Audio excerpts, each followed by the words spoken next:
2.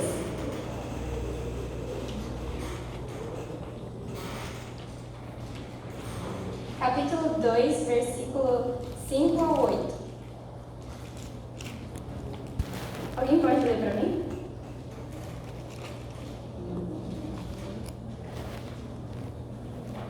Cinco a 8? Isso, 5 a 8. Tende em vós o mesmo sentimento que houve também em Cristo Jesus, pois ele, subsistindo em forma de Deus, não julgou como usurpação o ser igual a Deus.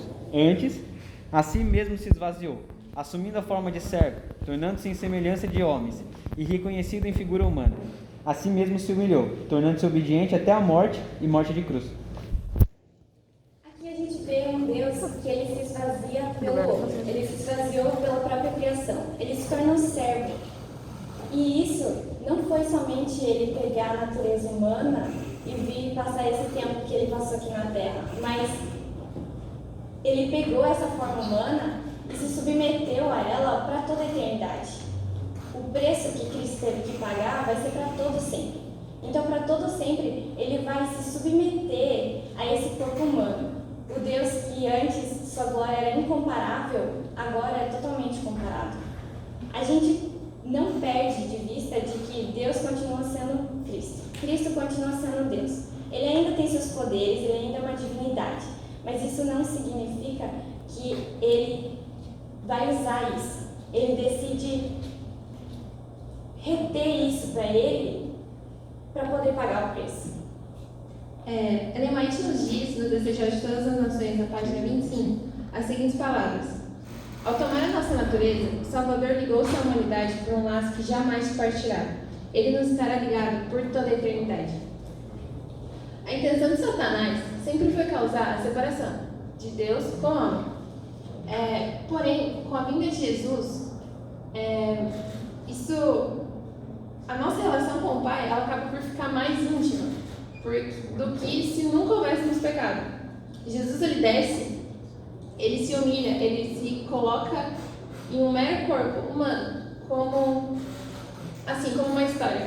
Um homem ele compra um grande aquário e nesse aquário ele vai criar peixes marinhos. Peixes marinhos são muito mais complexos de cuidar do que peixes de água doce. Tem a questão do pH, a temperatura da água, a alimentação. E esse homem, ele é apaixonado por essas criaturas, ele se doa para cuidar dessas criaturas. Porém, sempre que ele chega, ele se aproxima do aquário para alimentar ou para admirar os peixes, eles fogem. E ele, frustrado, pergunta para um amigo: por que eles fazem isso? E o que eu posso fazer para resolver essa questão? E o amigo responde que os peixes te veem diferente, eles te veem como um ser diferente, como um Deus para eles. E isso os assusta. A única maneira de você resolver essa questão é você se tornando peixe e entrando no aquário com eles. Por quê? Porque peixe entende peixe. Jesus ele precisou se despir da sua divindade, da sua glória, para se colocar em um mero corpo humano, para que a gente se assemelhe a ele, para a gente olhar para ele como um irmão. De maneira nenhuma, como a Adriana citou, ele perde os seus poderes. Na verdade, se a gente continuar lendo Filipenses, agora do versículo 9 ao 11, alguém pode ler para mim?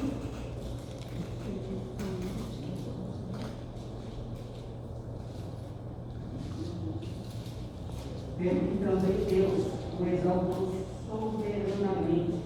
Ele deu o nome que é sobre todo nome, para que ao nome de Jesus se dobre todo o joelho dos que estão nos céus e na terra e debaixo da terra, e toda língua confesse que Jesus Cristo é Senhor, para a glória de Deus Pai. Vejam a glória que Deus colocou em Jesus. E Ele escolhe se esconder a sua glória, para poder se revelar para a gente, para poder se revelar sem que a gente se assuste. A gente olha para Ele, a gente vê semelhança. Ele desceu na terra, Ele deixou as mansões celestiais, o castelo celestial, para viver como um servo, ao lado de peixes. A gente pode olhar isso como um exemplo meio bobo, mas faz sentido. Como uma pessoa que ela nasce e ela é criada em um palácio, em um castelo. Castelo da Rainha Elizabeth. E essa pessoa, não importa se ela for morar na casa mais luxuosa, do condomínio mais luxuoso da melhor cidade, isso nunca vai se comparar ao berço real de onde essa pessoa saiu, da realeza de onde essa pessoa foi criada. Jesus ele abdica disso para viver como um servo, ao lado de meros peixes.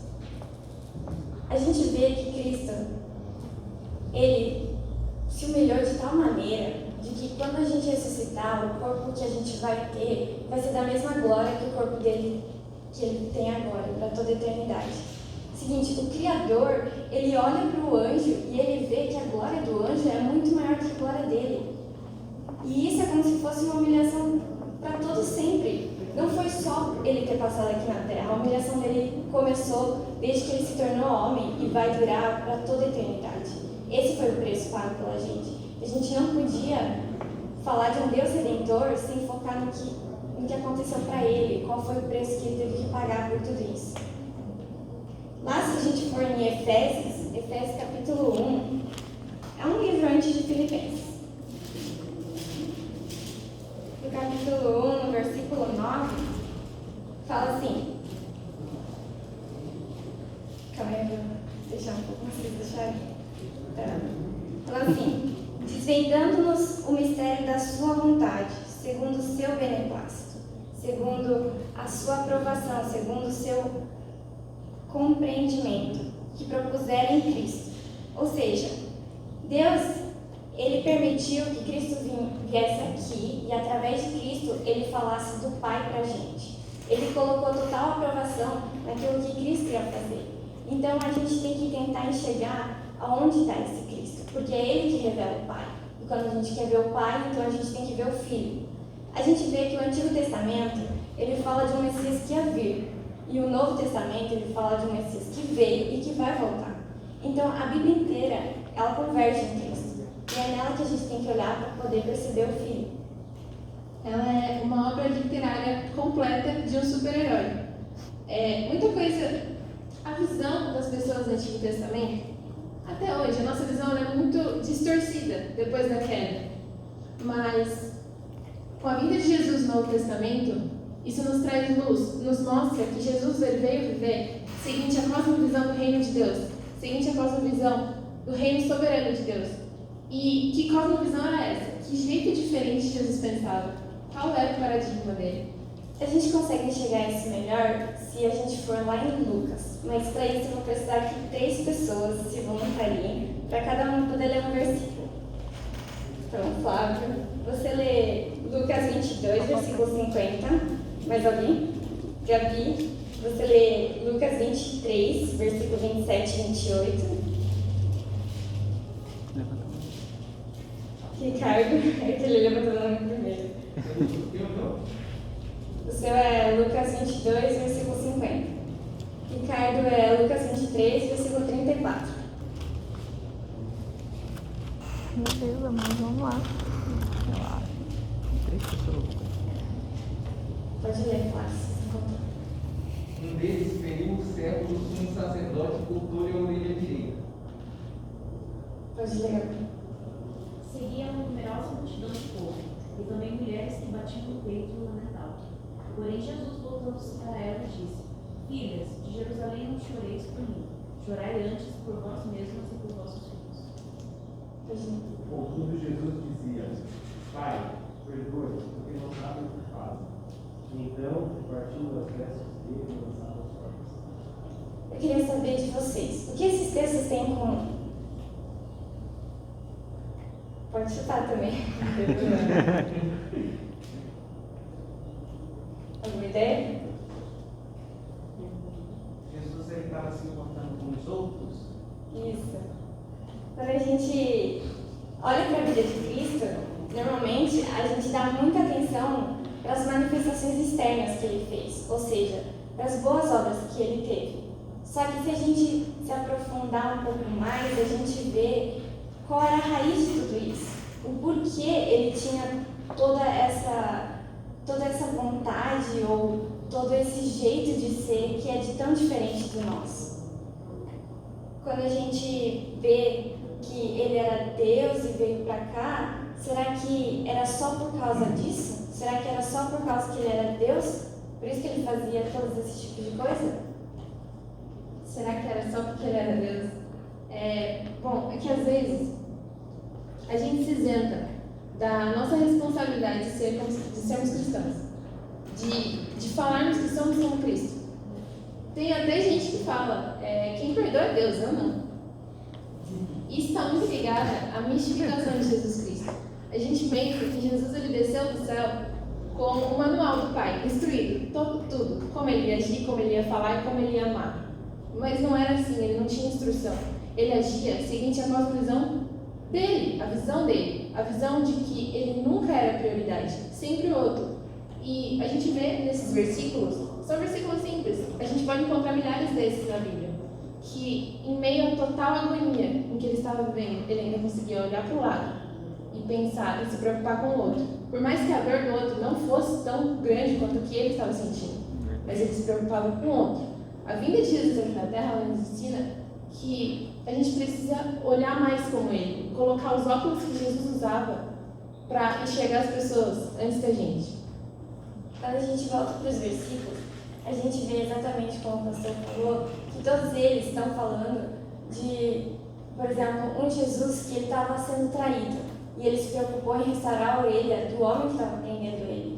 De um Jesus que, quando ele estava no meio do caminho, levando a cruz mais pesada, indo para a maior agonia e aflição da vida dele, ele pegou e falou assim: não chorem por mim, eu olho por vocês, eu estou preocupado com vocês. E lá no Calvário, ele está passando a maior angústia, que a gente nunca vai conseguir descrever, porque ele está pegando o peso de todos os nossos pecados. Ele fala: Pai, perdoa-lhes, porque eles não sabem o que fazem. O paradigma de Cristo era parar de se enxergar apenas a si e olhar para o próximo. Era parar de pensar no seu benefício e lembrar que o outro, ele também é humano e que ele precisa de tanto de amor quanto você. A questão é que é como se, por exemplo, digamos que eu vá viajar. Eu vou viajar de avião. Brincadeira. Então, nessa viagem de avião, eu chego, eu sento na poltrona e aí eu começo a olhar para fora e falo assim: nossa, que medo desse avião cair, né? Aí eu pego e faço aquela oração fervorosa, eu faço aquela oração contrita de coração, toda sincera, e falo assim: Senhor, que esse avião não caia. Isso é errado? Claro que não. A gente pede para Deus que nos proteja e isso está tudo bem. Mas a questão é, por acaso a gente já orou por algum avião para que ele não sofresse algum acidente quando a gente não está nele? Quando algum familiar nosso não está nele? Por exemplo, a gente já orou por algum avião hoje para que ele não sofresse nenhum tipo de risco ou que as pessoas ficassem bem? Não, a gente acaba só pensando quando é para o nosso benefício, quando atinge a gente e quando isso vai ter alguma complicação para a nossa pessoa.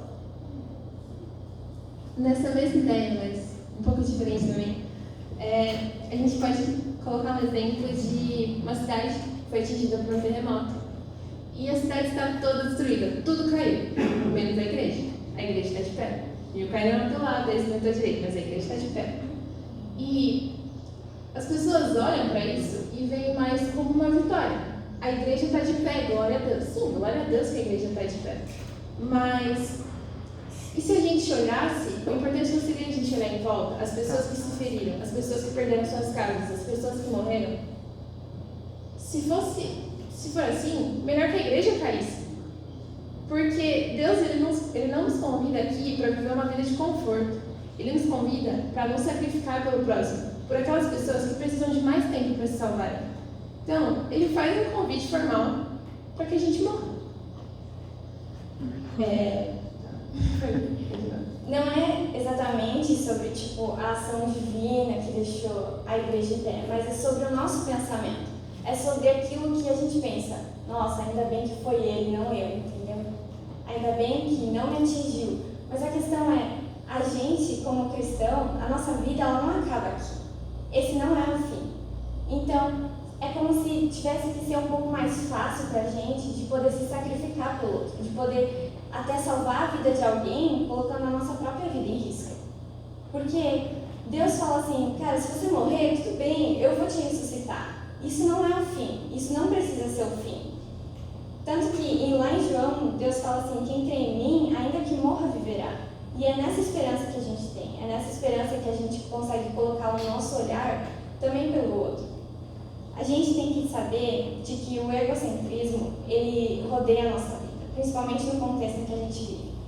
Todos falam, tenha um conforto, pensem em você, pensem no seu futuro, mas a questão é, cara, eu tenho realmente que pensar em mim? Eu tenho um Deus que ele olha para mim. Talvez eu pudesse relaxar um pouco e, enxergar aquela pessoa que está do meu lado. A gente tem que tentar virar, como fala na Bíblia, uma nova criatura. Quando a gente vira uma nova criatura, acontece a conversão. É virando uma nova criatura que a gente consegue parar de olhar para si e olhar para um Deus que veio e morreu por mim, que se sacrificou e que eu devia me espelhar nele também. E o que é ser uma nova criatura segundo a Bíblia? A gente pode abrir lá em 2 Coríntios 5,17, onde eu vou deixar. Diz: E assim, se alguém está em Cristo, é nova criatura. As coisas antigas já passaram, eis que se fizeram novas. O amor que muitas pessoas pregam lá fora é um amor do tipo, respeite o outro para que você possa ser respeitado. Ame o outro para que você possa ser amado. Mas onde está o foco dessas frases? Está em mim. O foco dessas frases é, eu vou te respeitar porque eu quero ser beneficiado. Porque eu quero receber o orgulho. Eu quero receber a glória, eu quero receber o amor e o respeito de volta. Mas Deus, ele nos convida a amar e ponto. É amar sem esperar nada em troca. É amar simplesmente por amar, não porque isso vai me beneficiar de algum modo. A gente vê que a gente se contenta muito com as obras exteriores, com as manifestações exteriores daquilo que a gente faz. Por exemplo, eu vou para a igreja todo sábado. Então tá tudo bem eu não perdoar. Eu não mudei lá dentro, mas eu vou para a igreja todo sábado. Eu leio a escola sabatina todo dia. Mas eu não quero, eu sou muito orgulhoso, eu não posso pedir perdão. Cara, você não está mudando lá dentro. Você simplesmente está se contentando com aquilo que você faz lá fora. E isso é quando a gente precisa ser uma nova criatura. É por isso que se chama conversão. É assim que se diz que é um milagre que acontece quando a gente olha para Cristo. Oséias fala de que o povo de Deus perece por falta de conhecimento. E que conhecimento é esse? Não é um conhecimento científico, muito menos matemático, mas é um conhecimento de Deus. Quando a gente olha para Ele e conhece Ele, entende quem Ele é, isso gera uma resposta automática e natural na nossa vida. Exatamente, não depende só das boas obras, depende da criatura. Não adianta as boas obras se você não mudar a criatura dentro de si. E como em Colossenses 3:23, tudo que fizerem, façam de coração, como se fizessem para o Senhor. Também não adianta responder às pessoas do jeito que elas nos respondem. Na vida cristã não existe isso de pagar na mesma moeda. A gente tem que tratar as pessoas como primeiro Jesus nos tratou, com o seu amor, com a sua paciência. Assim, a gente tem que esbanjar essa gratidão por um Salvador que nos amou primeiro. E é nisso que entra a batalha do senhorio de Cristo. Quando a gente fala de senhorio de Cristo, a gente fala de revelar Deus como nosso Senhor. Ou seja, a palavra dele tem um peso muito maior do que a nossa. A opinião dele tem um peso maior do que o nosso. Aquilo que ele acredita devia ser como o nosso caminho a trilhar, entende? É sobre o senhorio dele, é sobre a gente entregar a nossa vida em todas as esferas. Não importa se ela seja econômica, não importa se ela seja no trabalho, se ela é no seu estudo ou até na jardinagem, por exemplo. Todas as esferas da nossa vida deveriam entrar sobre o domínio do senhorio de Cristo. Ele é Senhor. E ele tem algo a dizer em todas as áreas da nossa vida. Não é como se ele tivesse um interesse parcial. Apenas nas partes em que a gente vai para a igreja, apenas nas partes que a gente relaciona na nossa mente com ele. Tem lá em Pedro, ele fala assim, o autor fala que as pessoas elas iriam perguntar para a gente qual era a razão da nossa esperança. Por quê? Porque elas iam ver algo diferente na gente. E essa diferença ia ser ressaltante para os olhos dele. essa diferença, que é quando a gente coloca o paradigma de Cristo, quando a gente coloca os olhos com o que Cristo olhava para o mundo, que torna a gente diferente. E a gente faz isso com a contemplação do Pai. Deus, ele pede para a gente dar testemunho, mas ele também pede para a gente ser testemunha, porque isso tem um peso inigualável. Mas é normal, né? A gente tá acostumado a... Não, eu tenho essa parte da minha vida, onde eu tô na igreja, eu faço escola sabatina, eu faço caleb, eu sou desbravadora. Mas quando eu saio da igreja, eu tenho a parte da minha vida em que eu posso cuidar. Eu sei me resolver, eu não preciso de Deus nessa parte da minha vida. Mas a gente tem que se lembrar de que a nossa vida, a nossa relação com Ele não termina quando a gente sai da igreja, mas ela começa ali. Ela começa com o seu mais íntimo, com o mais secreto da sua devoção com Ele, da sua relação íntima com o Pai. Tem uma frase muito legal que fala assim, não há um centímetro quadrado em toda a existência que Cristo não proclame é meu, é de meu Senhor. Tudo pertence a Ele. E a gente consegue enxergar um pouco melhor como isso acontece na prática, daqui, se a gente for lá em Amós. Amós, no capítulo 5, no versículo 21 a 24.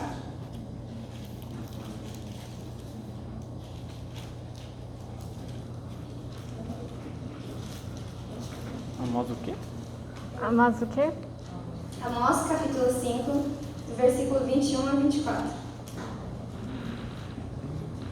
Diz assim: aborreço, desprezo as vossas festas, e com as vossas assembleias solenes não tenho nenhum prazer. E ainda que me ofereçais holocaustos e vossas ofertas de manjares, não me agradarei deles, nem atentarei para as ofertas pacíficas de vossos animais cevados. Afasta de mim o espírito dos teus cânticos, porque não ouvireis as melodias das tuas liras. Antes, corra o juízo como as águas, e a justiça como o ribeiro perene. O que está acontecendo aqui? Está acontecendo um baita de um cultão aqui. As pessoas estão cantando louvores, elas estão oferecendo sacrifícios, holocaustos, ofertas. Mas a gente vê que Cristo fala assim, cara, eu estou aborrecido com isso. E ele está aborrecido por causa do culto? Não, ele não está aborrecido por causa do culto. Ele fala embaixo, eu queria que o juízo e a justiça fosse abundante, corresse como as águas, como um rio perene, como um rio que nunca seca. Eu queria que, através da contemplação do meu ser, nesse culto, vocês pudessem transbordar isso, saindo dali. Foi para isso que eu chamei vocês. Então, é isso que Cristo ele pede para a gente. Ele pede para a gente poder transbordar isso em todas as áreas da nossa vida, a partir do momento que a gente contempla Ele. Como ela falou, começa no secreto, começa com a sua devoção, mas não termina ali, é a partir dali. Lendo Provérbios também, eu vou apenas citar Provérbios 11:1. O Senhor, Ele detesta balanças desonestas. Deus, Ele deve estar englobado em todas as esferas da nossa vida, porque é tudo dele. E eu confessar Jesus como Senhor da minha vida, mas eu ter a coragem de fazer coisas, pensar coisas, e não olhar as Escrituras, é incoerência. A gente compra as ideias que são boas pra gente, mas a gente esquece de colocar o olhar de Deus sobre elas. E assim a gente acaba agindo no individual. E não adianta, o homem agindo no individual por si próprio é falha, é inútil, já que a verdade ela repousa somente no Senhor. Se eu continuo tendo alguma área da minha vida em que eu não deixo Deus ter poder de fala, isso é totalmente inconsistente. Dizer que Deus me redimiu por completo, mas eu tenho a minha parte, o meu segredo, em que eu ajo com a minha confiança, eu exerço total controle, é falho, porque a gente acaba dividindo a nossa vida no dia a dia na parte sagrada e na parte secular. Sendo que a Bíblia, ela compreende tudo, totalmente isso. Tudo foi feito por meio dele, para ele e por ele. E a ação do Espírito, ela não pode estar somente reservada para aqui hoje, para um devocional, 1 hora do dia, ou um dia da semana. Ela tem que estar reservada para todos os aspectos, para todos os pontos da nossa vida. Jesus, a vontade de Cristo, ela é única, e ela é simples, e ela é direta. Ele quer exercer o senhorio dele em todos os aspectos da nossa vida. Exatamente como se a vontade dele fosse um feixe monocromático, que a gente fala que é aquele feixe de luz única. Quando ele passa por um prisma, ele se difunde e vira vários feixes. E todos esses a gente consegue ver em cada parte da criação. A vontade dele está em todo ser, a vontade dele está em toda a existência. A gente só tem que enxergar, fazer isso e poder se comprometer para deixar Deus ser Senhor da nossa vida. É isso que ele pede que a gente coloque os óculos dele, os óculos que Jesus usou, para olhar para o próximo e ver ele como prioridade, e não a gente. Que Deus nos ajude com esse objetivo e que a gente consiga passar por toda a dor. Vou convidar agora vocês a se levantarem para a gente fazer essa